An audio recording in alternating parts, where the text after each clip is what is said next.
On today's show, should Dereck Lively's minutes mirror Luka's minutes? I think he should get less. Isaac thinks he should get more. And you guys agree. We'll talk about that and everything else on the board bets on today's Locked On Mavs. I'm Luka Doncic, and this is Locked On Mavericks podcast. If you don't believe, you shouldn't be here. You are Locked On Mavs. Great, Rusty. Your daily Dallas Mavericks podcast. No one's dying. Part of the Locked On Podcast Network. Amazing. Your team every day. Still can't eat milk. And welcome. You are locked on to the Dallas Mavericks. My name is Nick Angstead, media member and NBA channel manager of the Locked On Podcast Network. Your team every day. Thanks for being part of the show and making Locked On Mavs your first listen today. We're the best way you can help us grow the show. Listen every day on any podcast platform. Leave a 5-star review, like the video on YouTube, and comment anything below. Now through September 22nd, all FanDuel customers can bet $5 and get a 3-week free trial of NFL Sunday Ticket from YouTube and YouTube TV. Visit FanDuel.com to get started. And join me, as always, my co-host, formerly of Mavs.com, the mediaist member, the board bet baconator, the one more thinking. What you got for me, Isaac Harris? You said the baconator made me think of the bagel I had today. Oh, I almost don't want to tell people if they don't know about it. But I was jealous. Nick got me on this bagel place, and No, you can tell him. You can tell him. No, I don't Shugs. wanna tell- So, okay, so whatever. good. Shugs, sponsor the show. God, please, if somebody knows anybody there, Pay us in bagels. Let's do a partnership. Let's do this thing. Some of the best hot sauce I've ever had. Today's episode, we're going to get into the board bets. So we've been doing this thing the last couple of episodes where Isaac and I ask all these questions. How many wins will the Mavericks get? Will Dereck Lively's minutes be more or less than 27 and a half minutes? We're doing all these different questions. And so we sent them to you guys, got over 650 responses on all these, which I think is awesome. Thank you to everybody that responded. And now we're going to talk about where you, as the Raccoon Squad, the fan base, the Mavs fans, where you differ from us, where you differ from yourselves, the most split ones on some of these. And we'll ask the question, are we drinking the Kool-Aid too much, Isaac? Are we drinking the Kool-Aid? I'm drinking milk. You are drinking straight up milk, and I did not say anything about it, but I did notice it. But we'll talk about where all of us agreed and see if we're just drinking the Kool-Aid too much. But I want to start here on this one specifically. Dereck Lively is poised to have a leap. I think all of us kind of expect it. We saw an insane run to the NBA Finals from a rookie center. Just an unprecedented run by a rookie center. We've not seen a rookie center play that many playoff games, play that many minutes, be that big of an impact on his team, going all the way to the finals, because it's very rare that a top 10, top 12 center in a draft gets to go to the NBA Finals in his first year. It very rarely happens. But we saw Dereck Lively become a 16-game player. 16-game player, meaning a guy that can play all the way through to the NBA Finals. And so we put down this board bet question. Will Dereck Lively average more or less than 27 and a half minutes per game next season? Last year in the regular season, he averaged 23 and a half. Now, some of that is before they got Daniel Gafford. Some of that is after, when he was coming off the bench and all that. So Isaac picked the over on that. He said over 27 and a half. I said under the 27 and a half minutes. And the fan base was kind of split. You guys were kind of split on this. 56.6% agree with Isaac and say more than 27 and a half, but 43%, which is, 285 respondents think less and agree with me on that one. Then I pushed this one to Twitter and posted this and said, hey, look at this one. It's split down the middle. What do you think? And our friend Matt Moore from Locked On Nuggets, Locked On NBA, the Action Network, he said, quote, I see zero reason for Lively to play less than 27 and a half minutes. His minutes should match Luka Doncic when healthy. They should never be on the floor without one another. Thoughts on just that concept in general and Lively's minutes? What about thoughts on Matt's takes on Luka and MVP last year? Okay, just this one. Okay. Just Lively. Not that, not Kyrie, not anything else. No, obviously we agree that Lively should be getting more minutes next year, as far as Matt and myself. I don't really agree that anytime Luka's on the floor, Lively's on the floor, because I think Luka brings out the best in Daniel Gafford also. Yeah. So I think, we saw Dereck Lively get out and run. When Luka's off the floor, I want to see Dereck Lively play with Kyrie Irving whenever they're playing maybe a little bit more faster pace out there and stuff. For me, it's just you have a young star. I think Dereck Lively is a young star in the league. So like you got to play him. It feels weird, especially after seeing his rookie season like this, and then seeing him in the playoffs and seeing him in some of these biggest moments to where like Gafford was getting exposed a little bit on the perimeter. And it's like, you have to, I mean, we were having some like kind of wild conversations in Mavs headquarters in the media side about like, is Dereck Lively, like, is he the second most important player on like on the roster right now? Like they got to have him on the floor. So that's where it's like to go and look at Dereck Lively's rookie season and then to say, all right, we're going to up it by like 2 minutes a game to like 24 minutes or something like that. I think you got to play him more. You look at a Chet Holmgren, 29 minutes a game. You look at a Wemby last year. I think he was right around like that 29.7, so around that 30-minute mark. I mean, you look at Şengün in Houston, which I get, like you could, who's the backup center, you know, like all this stuff. You could say that with the other guys. But I mean, he played 32 minutes a game. So I think it's right around that 29, 30-minute mark that Lively almost has to play. And if he doesn't, I don't know, you're kind of like losing that advantage salary cap wise too, that you always talk about like the young quarterback in the NFL and you can spend this money elsewhere. You got this guy on a super cheap contract that is already one of the best young bigs in the league. Play him 30 minutes. He's that good. My counter, and one of the reasons why I'm a little more on the, I think he'll hit 26. He could hit 27 and I'd still win this. But one of the reasons why Dereck Lively was so good, and one of the reasons why Gafford was so good in his role, is they played them in these platoon minutes that were like these small bursts. Go out there and dominate. Go be a monster. That's what they would say to each other when they crossed paths at the scorer's table going in for one another. And they would go out there and they wouldn't play them big minutes, because if you play them big minutes, it takes away some of their explosiveness. So to give him, you know, all this time may take away his effectiveness, and then also it takes away a little bit from Daniel Gafford, who I think was really good in the regular season at times. And we can't forget that there were a lot of games where he was better than Dereck Lively last season. For as much as Lively improved and was awesome and better during the playoffs, Gafford was great against some teams and played really well with Luka, like you said. The Slovenian national team tried to get him to change his citizenship or to get dual citizenship to be able to play with the Slovenian national team because of how good their chemistry was. Well, they know Dereck Lively's going to be on the team USA. We hope so. I hope so for Lively for sure. And I wouldn't be upset if he played more than 27 and a half minutes, but we set it at that number because I felt like it was a pretty good, all right, where is he going to be? And I think that if you play him more than that, I think it could diminish some of his effectiveness in the explosion, which is something they need from that role, to play the defense that he's going to need to play, to grab the rebounds, to run the floor, to run the pick and roll every single time he's out there. He's 20. It's asking a lot of a guy. Don't act like he's like 38. He's not LeBron. Come on. He's not old, but you're asking a lot of a guy to, hey, you've dealt with these injuries, now come out here and like run around every single minute and be, explosive and to be 100% every time you hit the floor. I know. Yeah. But it's like 30 minutes. Like even if you went into every game saying, I want to match Gafford and Lively, or like it's one or the other on the floor, it's still 18 minutes for Daniel Gafford if Lively plays 30.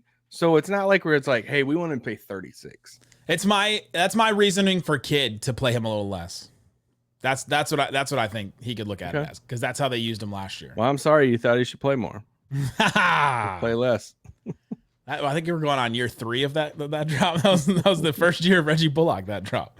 I don't have it on the board anymore. I have this one though. I'm not playing. I'm watching, just like you guys. And he's watching Lively's minutes go up this season, so we'll see if they do. But yeah, I thought it was fascinating though that the Raccoon Squad, like the listeners, were split 56% to 44% on that one. I did too, because I thought majority of the fan base would be on my side on that.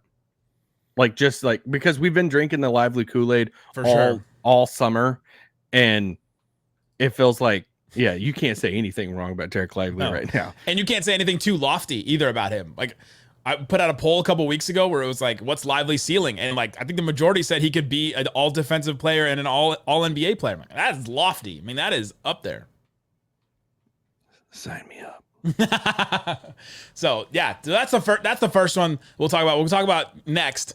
Are we drinking the Kool-Aid too much? Couple of these where we all agreed at the same time. Kyrie playing, games played. Klay Thompson 3-point shooting. Lively's 3-point shooting. Are we all drinking the Kool-Aid just a little bit too much? I think on some of these we might be, and I'll tell you where. Coming up. You don't believe you shouldn't be here. Today's episode is brought to you by FanDuel. FanDuel Sportsbook has all kinds of props and odds and things that you can use to get in on the action. But, Isaac, you've heard me talk about FanDuel. I have. You've talked about FanDuel. I have. It's America's #1 sportsbook. It is. Well, we have something a little bit different for you. Now through September 22nd. Check your watches, check your dates here. Because it's coming up quick. All FanDuel customers can bet $5 and get a 3-week free trial of NFL Sunday Ticket from YouTube and YouTube TV. Then, with a YouTube TV base plan, you'll be able to watch every regular season Sunday afternoon out-of-market game. All you need is a Google account, current form of payment. You can cancel anytime. It's America's #1 sportsbook. It's FanDuel, and while you're there, go see which one to put that $5 on. All kinds of NFL games over the weekend. You've got the Dallas Cowboys against Isaac's Baltimore Ravens. Ravens, 1.5 point favorite. That one. No Cowboys fans trying to hook me up with for another Ravens fan to be in there. They're not. No, they don't want another Ravens fan at AT&T Stadium. So go check it out. Again, visit FanDuel. It's America's #1 sports book. I need a recovery beer.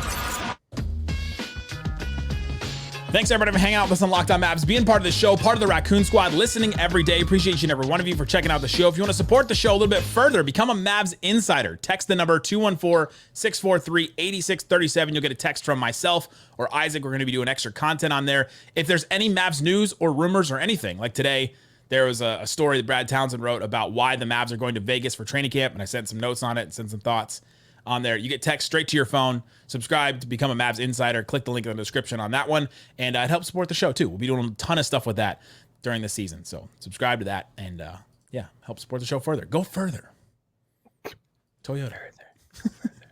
All right, we're doing our board bets where we come up with different questions and predictions throughout the season, and I think we may be drinking the Kool-Aid a little bit too much on this one because I had my opinions, Isaac had his opinions, and you guys, the listeners, had your opinions on some of these. The first one I want to bring up, offensive rank.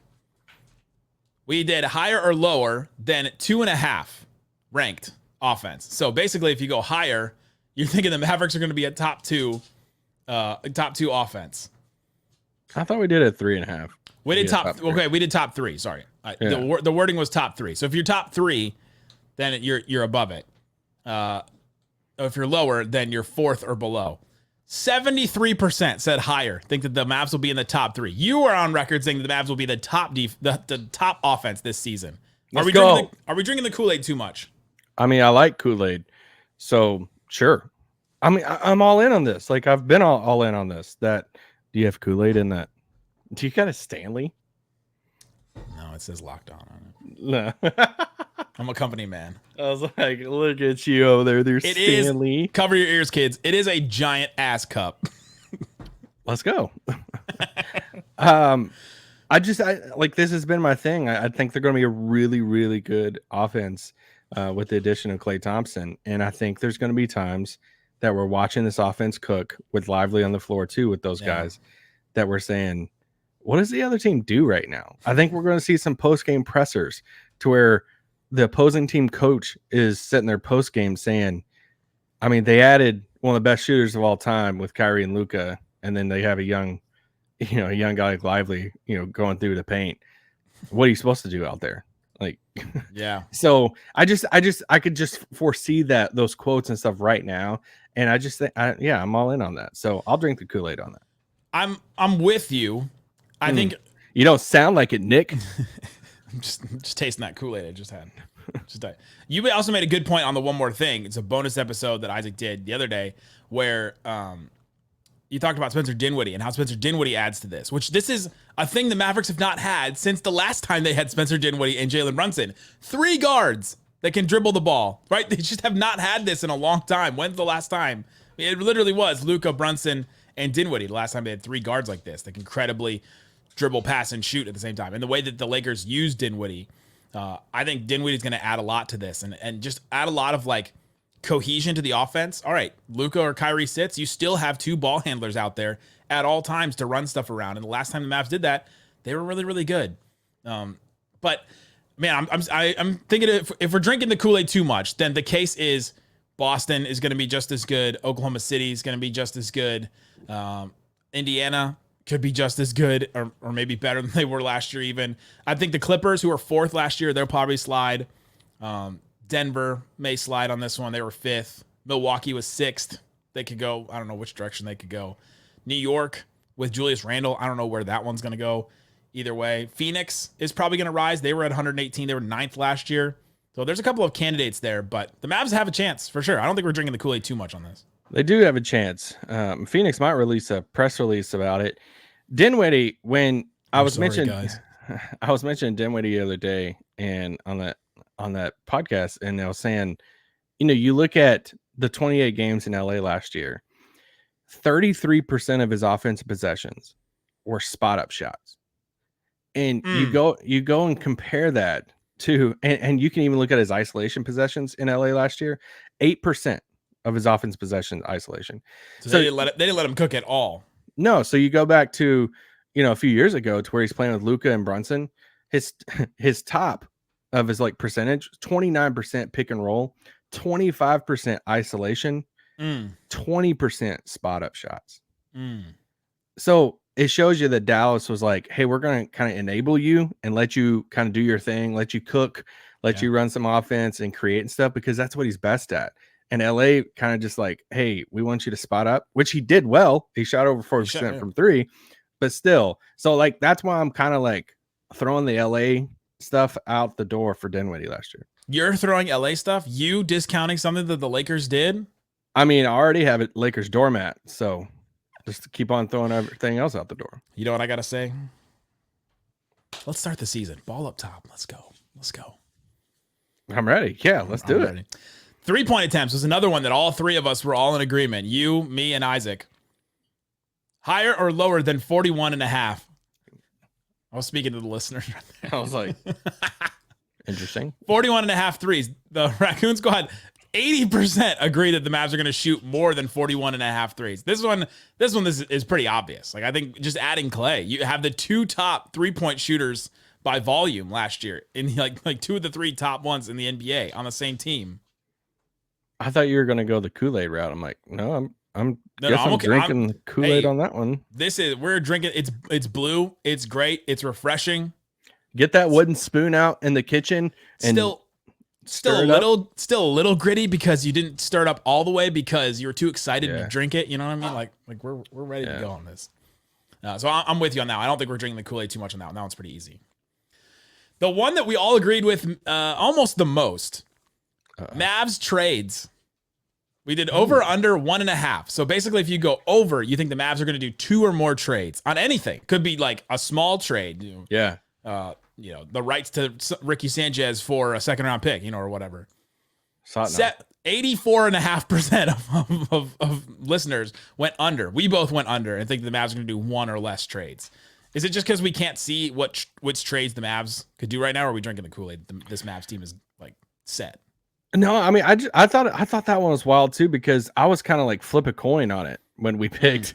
I wasn't dead set on it because there's so many of those smaller type trades out there that, you could come out of training camp and Nico would be like, all right, well, I want to create a roster spot. And he does a 2-for-1 on the bench. Somewhere it's just Nico loves trading. We've seen him do this in the past. So that one kind of surprised me. It almost makes me want to switch it, but we can't. Yeah, it's set in stone now. You can't go with what the audience said and then go the opposite just to be different. Yeah. On that. Yeah, that one's interesting. I just think that we don't know.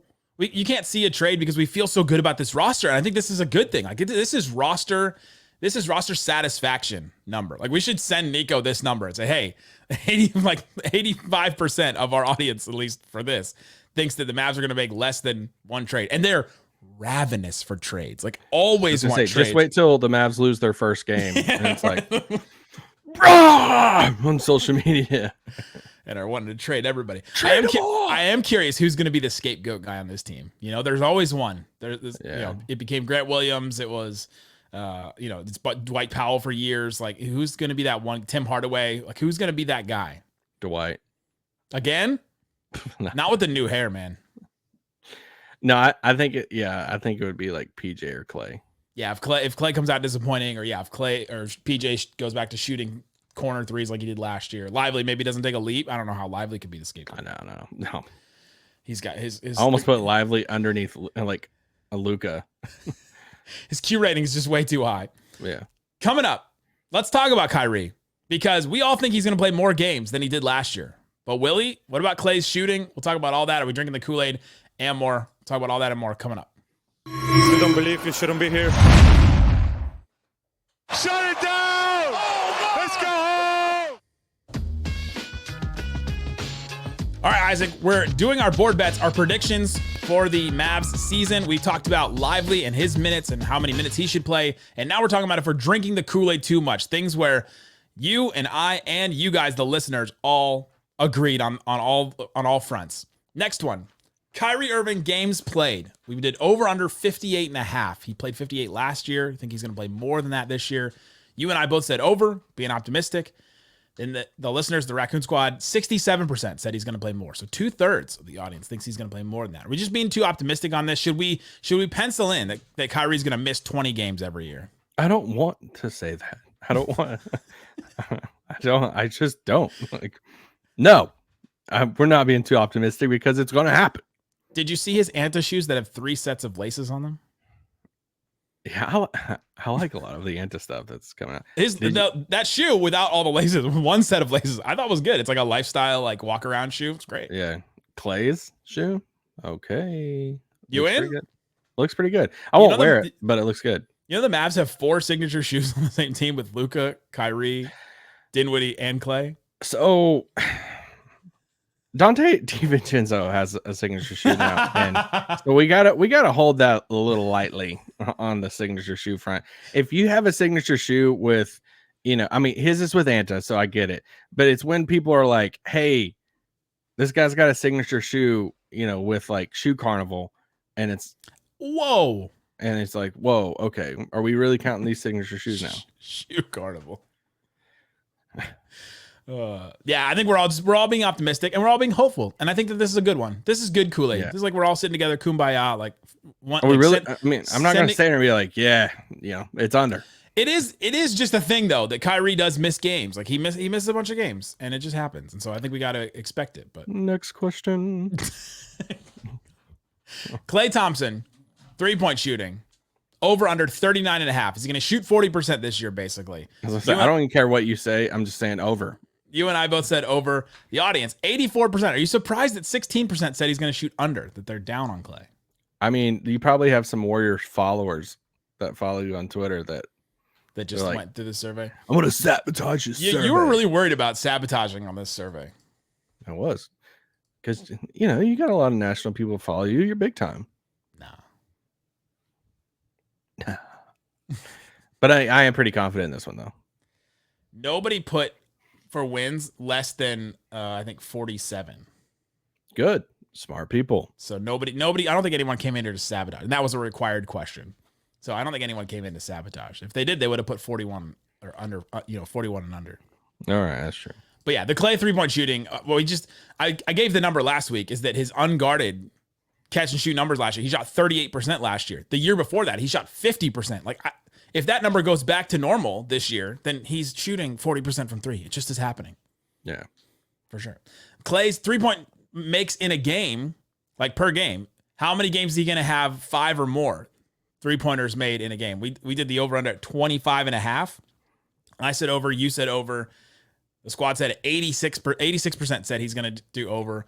We think he's going to have that many opportunities to hit 5 threes in a game? Yes.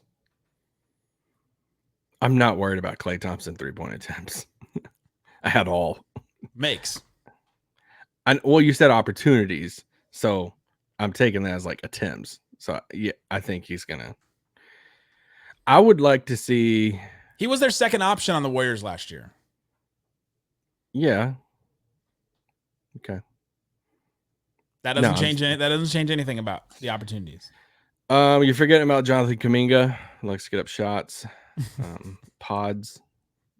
I'm not forgetting. No, I'm just not worried about Klay attempts at all. Dereck Lively, last one here for if we're drinking the Kool-Aid too much. Dereck Lively, 3-point attempts. We did over under total 5.5. I didn't know what to do in this one. He'll take 6 or more. You and I both said over 5.5. It was such a random number that I picked.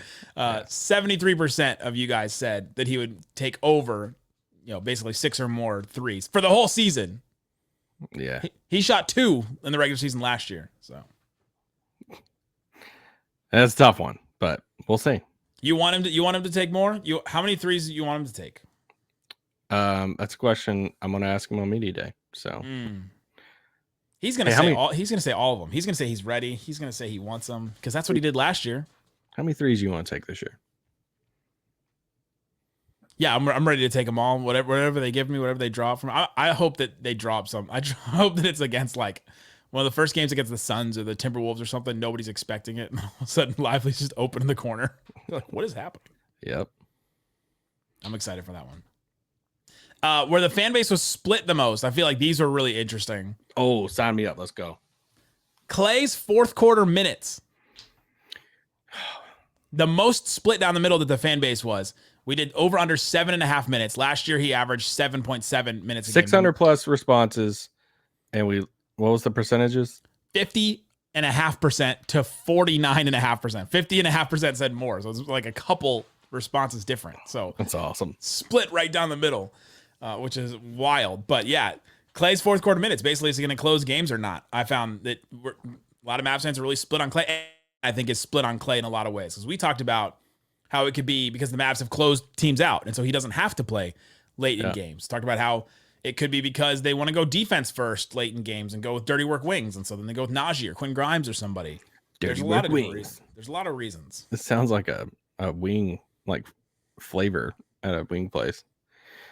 I like 10 of the dirty work wings. They have in Brooklyn Nine-Nine, they have the what is it, the slut shack or whatever. Oh, they call it the slut sauce. Kids, hey, the slut bucket. Go back to Uncle Nick doesn't know any better. I know. We'll talk about it later. That's what it's going. It's not a TV show. Don't watch TV. It's bad for you. But yeah, they were split down the middle on Klay Thompson's minutes in the fourth quarter.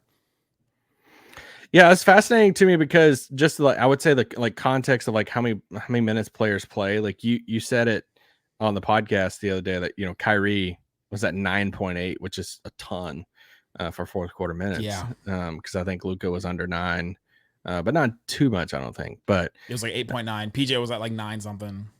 Yeah, so the 7.7 number is just wild because there's 12 minutes in a quarter, obviously. So like. And theoretically, Klay could play the first 8 minutes of the fourth quarter, get buckets, and then they close with Najee Marshall, and it's still over. Yeah. And so, it feels like it's not a lot, but then again, it kind of is if they go in a different direction. So I still take the over. I'm comfortable a little bit on it, but we'll see. Yeah, we'll see on that one. We'll see what happens and how they close games. And what if he closes games, but he only plays 6 minutes? He plays the last 6 minutes of every game. Like that's possible where they sit him. They've done that with Luka in the past. So there you go. We'll do a bonus where we talk about where we were split the most in terms of us and the fan base, and we'll talk about a couple other ones where the fan base was split on a bonus. So wherever you're listening, watching this, we'll do that. Guys, thanks so much for hanging out with us on Locked On Mavs. Check the feed for one more thing for this weekend, and we'll be back on Monday talking all kinds of Dallas Mavericks stuff. Guys, thanks for listening to Locked On Mavs.